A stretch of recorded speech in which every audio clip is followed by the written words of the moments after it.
நான் Louis Braille. சின்ன வயதில் நடந்த ஒரு விபத்து என் கண்களின் ஒளியை பறித்தது. உலகம் இருளாக மாறியது. பார்க்க முடியாத நாட்களில் பல கேள்விகள், பல கண்ணீர். ஆனால் என் நம்பிக்கை தேவனிடமே இருந்தது. நான் ஜெபித்தேன், கர்த்தாவே, என்னை உபயோகப்படுத்துங்கள். அப்போது தேவன் ஒரு எண்ணத்தை என் மனதில் வைத்தார். அது என்னவென்றால், தொட்டு வாசிக்கக்கூடிய எழுத்துகள். அந்த எழுத்துமுறை எனக்கு மட்டுமல்ல, கோடிக்கணக்கான கண் பார்வையற்றவர்களுக்கு கல்வியும் சுதந்திரமும் தரக்கூடியதாக இருக்கும். எனக்கு வந்த துன்பத்தை நான் இவ்வாறு கையாளப் போகிறேன்.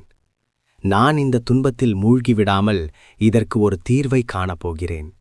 அது என் போன்றோர் யாவருக்கும் இருளில் விடுதலையின் ஒளியாக இருக்கும். இறுதியாக ஒன்று சொல்கிறேன்.